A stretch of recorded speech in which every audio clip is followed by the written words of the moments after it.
Broadcasting from the business capital of the world, this is the Podcast Business News Network. Hello and welcome to the show. We are joined by a very special guest today, Kristen Wray. Excited to have you here. You are a Reiki master and you help so many people with your especially virtual Reiki sessions. So please say hello and introduce yourself to everyone today. Hi, I'm Kristen, and I'm a Reiki master practitioner. I teach and also give sessions. I'm in Chicago, so in person hopefully will start soon, but all virtual these days on Zoom. And I really enjoy helping people out. Great. And for those new to Reiki itself, would you mind just explaining the type of energy healing modality that it is? Yeah, it's basically Reiki is the word. It's an energy that's in our body. It's the light source everybody has, and everybody can do Reiki. It's just that when you practice it and are initiated into it, you can do it better. Okay. And it's practice. When I work on somebody, it's about grounding. It's about getting energies even in the body, balancing. I do a Japanese version, so we do use chakras, but they're a little bit different from the standard 7 Main. chakra. Right. And I do use those because it's a useful tool, but when I do a meditation, I usually use the more Japanese or Chinese version. That would be more like Qigong or Tai Chi or Aikido, where you have the lower chakra, which is called the hara, and the heart chakra, and then what we would call the third eye, but it's called heavenly energy. So, yeah. So the types of things that Reiki can help us with are, you said, balancing out our energy sources, but what exactly? People that are having pain, discomfort, what sorts of things, even like past traumas in their lives can be cleared?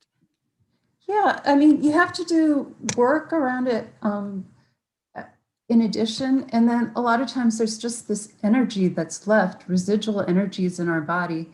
Our bodies remember so much. And the Reiki can help move that out and regularize the energy flow in your body. I've had clients come to me and say, I've gone to the therapist, we've worked on this problem, this trauma for a long time, and it's just not quite clear. In my head, intellectually, it's okay, but somehow in my body, it's not. And so we do the work and clear it.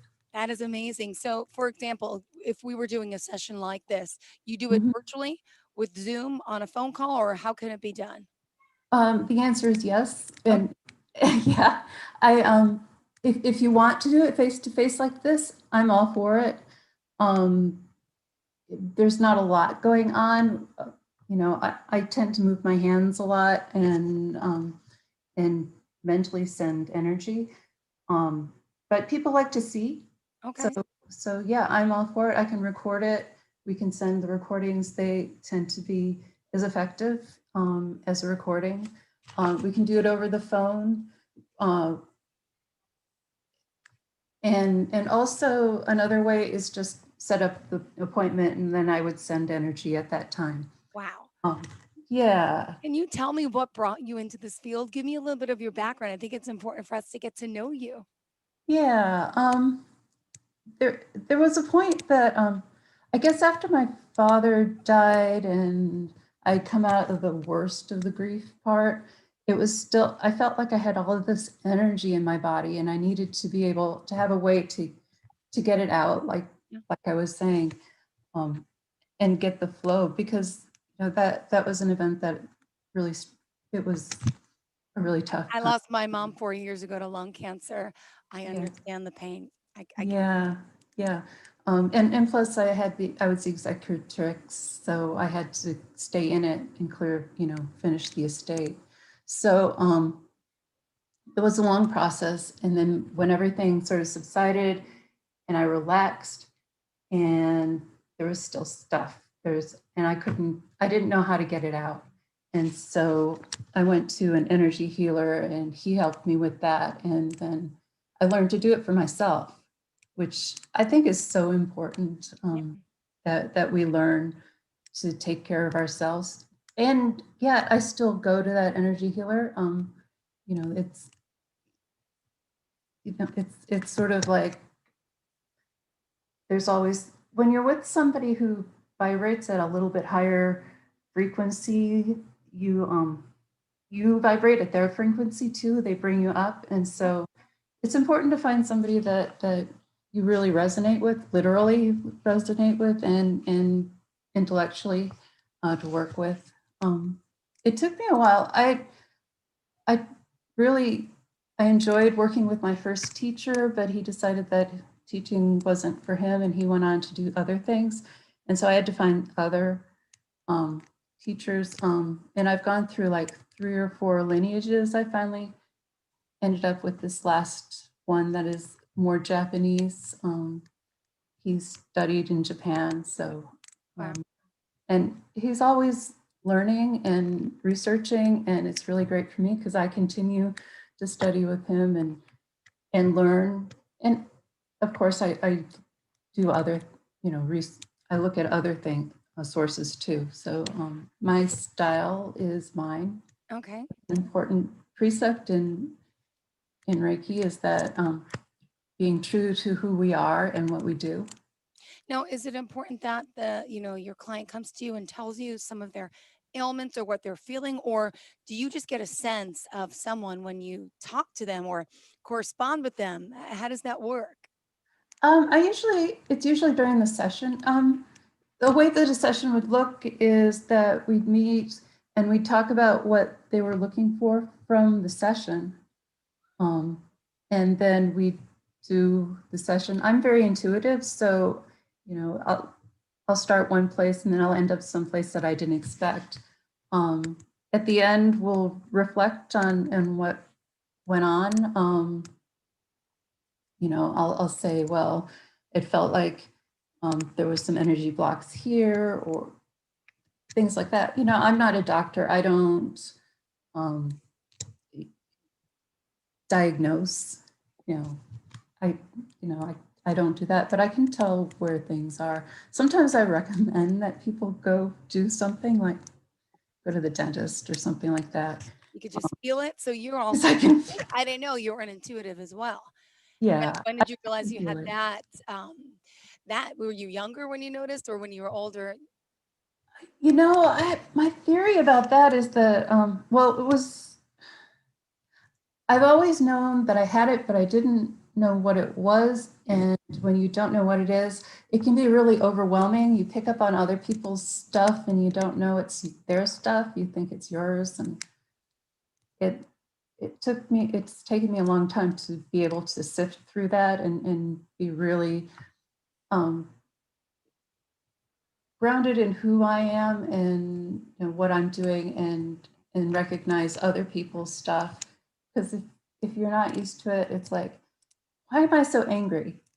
And there's no reason for me to be angry. And it's, oh, that guy on the bus 2 seats over is angry. And wow. Yeah. It can. So, So I think as we're all intuitive, it's how much we practice and how much we can, take the time to recognize it. Got it. And some of us don't. I get it. I would be scared of it too, I think. I mean, I have dreams. Are dreams part of being intuitive, or do we all dream and it's just something normal for us? We all dream. I think our dreams do different things. I think there's sort of like a download from the day's activities. They can be planning for the future. And yeah, we can tune into those intuitive, like future seeing dream things. I don't know how to say it better than that. Yeah. Yeah, yeah. What else is it that you want to discuss today about your specific Reiki practice? I really love working with people. I do shares also, and we've been doing the virtual shares. It's where mostly Reiki initiated people, but it doesn't have to be. Some brave souls come to our, and it's not, we're open to them coming. It's not that, it's just them giving themselves permission to come. I'm sorry, I don't know what Reiki shares are. Right, I'm going to say, so we get together now on Zoom, but in person, we'll all get like 3 or 4 or 10 of us will get together and do Reiki together. And when it's on a virtual share, we just send each other Reiki energy. Got it. So it's like a circle with a lot of space in between us. Yeah. Can you give Reiki to yourself? Is that how you helped heal yourself, or? That and going to healers, but it's a practice for me every day. My practice includes things like chanting. There's Reiki chanting, hands-on healing. I do reading. I practice doing, different rituals that we do.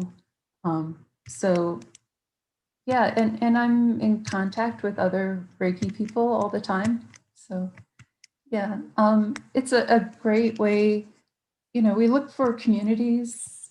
People play sports in order to have community. They go to the gym. They have different hobbies that they get together with people and have community. And Reiki is a great way to do that too. Is it true you could actually put Reiki into your drinks, your food, energy? Is that something that can be beneficial to someone? Yeah, we do. I mean, I think I do it automatically. People, Okay. when you say made with love, that's it. That's got it. I have Yeah. a 4 and 6-year-old, so I get to make the lunch for the one who goes to kindergarten. So I pack it nicely. I feel like I'm making it with Reiki love, I guess. Yes. Yeah. Yeah. So, yeah, it's like I said, everybody does it. It's like when your child skins his knee and only mom can help you with Yep. it. Yeah. Yeah. I mean, it's that energy. Mom's that type of band-aid in a sense. Uh-huh. Now, can Reiki help people that have suffered with past traumas? Could you give us some Definitely. examples? Yeah. A lot of times in a couple ways, when people have experienced trauma, not always, but a lot of times they become more anxious. And they also have these triggers that when an event reminds them of something that's happened in the past, and they go into the flight, fight, freeze reaction, we can help short circuit that so it doesn't happen as much or as acutely or eventually at all, we hope. And that would be like working in the back of the head part here in the amygdala area. There's a lot of trauma there. We help with grounding. That's important. That people who are experiencing that reaction start, they can stop it. They can say, oh, that situation is like that situation, but it's not that situation. And maybe they can be a little bit calmer and practice that. I think practice is really important to not go with a trauma reaction. It's like going over the edge. Yeah. And so I read about you helped work with rape victims. Is that true? yeah. That's trauma, right? I mean, Oh, that's huge. clearly, yeah. Huge. And actually, I started out doing, well, they're sort of like it was a clinic, it was a Reiki clinic. One of the counselors was a Reiki practitioner, and she organized a clinic, and put out some ads, and I answered the ad. I didn't know what I was getting into when I went, but I saw like 3 or 4, they happen to be women, but they're not always women in recovery from the trauma. And I just saw how well they were doing and how much the counseling and all the work they were doing were helping them readjust to life. And I said, I wanted to be involved with that particular organization. I thought the work they were doing was really amazing.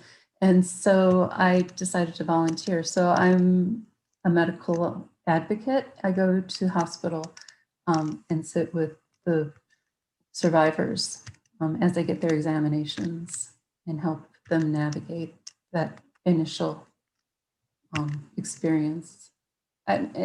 For me, it's like the start of healing. It can, without advocates there, there's that the nurses don't always know what to do. There's, they have to deal with police. So there's always that chance that they would be more traumatized again about it. The anxiety of all that, for sure. Yeah, and so, I felt like I had the capacity to be able to do that work and sit with them. And so I do that. And can I ask you this? I've heard of people that you probably can't say this word. I can. People that have been cured from, disease like cancer. This is what I've heard. How is that possible? Can you explain what the Reiki does to someone who maybe has a cancer cell or has some type of degenerative disease, and all of a sudden, miraculously, it's gone, or they're just that much better? Well, I could tell you my theory of it, but from what I understand, our bodies remodel themselves all the time, and we get into the habit of and identify with an illness, a chronic, something that's chronic, and somehow hold on to it. And, it's not always going to work, but there's a way that the Reiki can help move the energies and make it so the body can remodel itself in the right way. That's part of my theory, personally. I think part of it is just calming down, but I think the habitual ways that we are in the world, that we think that things always have to be the way they are, that Reiki can help and meditation can help make the space that we can see the difference of what our true self is and what the reality of the world is, and we can choose how we want to be in the world. It's hard, it's faced with those things. I mean, I know anecdotal things people say about how if someone's on chemo, that it can lessen some of the symptoms, side effect symptoms. That's what I've heard. I haven't experienced it myself. So I think of it more as a complementary mode, especially since, and it helps with, and there's actually like NIH where they've done, if you look there, they've got all these scientific experiments about how pain is reduced and how they give less opioids, and how people just have a better outlook on life. Well, the fact that it's now, can I say, more mainstream? I mean, we're talking like the top hospitals around the world are recognizing Reiki as an energy healing modality. It's on when my mom was sick. We're in New York, right? So it was like Sloan Kettering and Columbia Presbyterian and all these amazing, the first class, world class hospitals were offering that on their website as an alternate form of healing. It was like, wow, it's nice to see both communities coming together, knowing that there's scientific evidence in both, that they both could help, which is beautiful. Yeah, that's really the only way that we can get it into the hospitals is by having the scientific evidence. Yeah. We can't say, well, we think it can do this. and if you read it, they say, well, it doesn't cure the pain completely, but it makes it so people are more comfortable. I think also just having human contact helps a lot. Yeah. Mm-hmm. Having somebody in that antiseptic space. I mean, the nurses are great. They do it, but they do their job. They're busy. They have more than one patient. And then to have somebody come in and do Reiki and pay attention to them for a half hour. And they're just there. There's nothing else they have to do. They don't have to think about giving their next patient their medication. I think that's healing in and of itself. Yeah. And I also read that you're into meditation as well. Could you tell me about meditation, the importance of that, and what would you do with one of your clients as far as do you meditate with them or teach them meditation practices? For me, Reiki and meditation are, they're connected. Interchangeable, or they're the same thing? No, they're not really the same thing. It's like if you do mindfulness meditation, like John Kabat-Zinn's techniques, you're just relaxing the mind and not focusing on anything. The thoughts come in, the thoughts go out, and you're in the emptiness in between place. And and that's very calming. And and then there's guided meditations where you can concentrate on different parts of your body and relax those specifically. That's really helpful. With the Reiki, there's both leaving the energy, the thoughts are calmed as much as possible, and also you're thinking about how the energy is flowing through your body in specific ways. So when I was talking about the energy centers, the hara is the lower one. That's where in between the root chakra and the sacral chakra, and we breathe into that and then let the energy go out of our body. That is one of the techniques that we use. That's a very simple one. And for me, it's very effective. I feel like it sort of cleans out the pipes, so to speak. Got it. It helps with the energy flow a lot. So yeah, we would meditate together. And I would do some direction in how to think about how they're directing the energy. But my meditation, I've been meditating since like 2009, I think, officially. And it's been really important in my life. It's made it so that it's helped me with my intuitive ability. Mm-hmm. Yeah, because it really, so far as realizing that the separation between me and another person, it's separation of me and like this body, that there's a space in there someplace that's calm and outside of the thoughts and turmoil of our regular life. Got it. And that it's a place that I can go that's separate, that the turmoil can happen. It's okay. That's the way our lives are. But I have the ability to go down. It's, like in water, if you go below the surface. Yep. Yeah. Now, how could our viewers and listeners here get in touch with you today? Would you mind sharing? The simplest is the email address that I have. It's kaw.reiki@yahoo.com.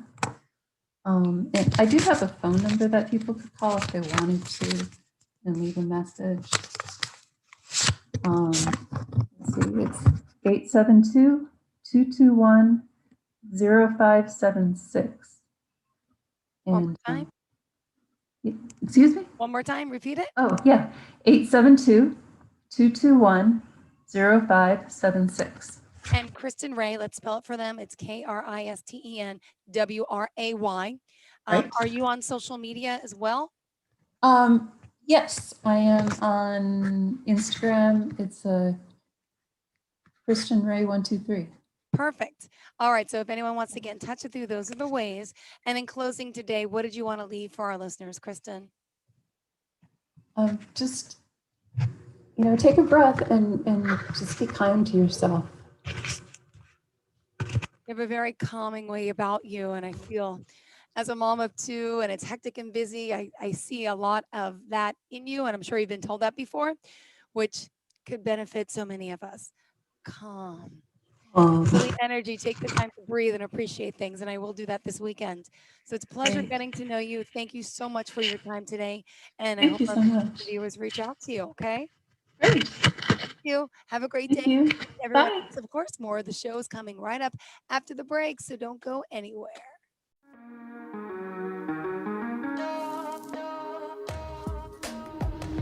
Broadcasting from the business capital of the world, this is the Podcast Business News Network. For nearly 2,000 severely injured veterans, everyday life has become filled with barriers. Day-to-day simple tasks can become pretty daunting. I have to carry my chair up 2 flights of steps or have somebody do it for me. What scares me the most is just the falling.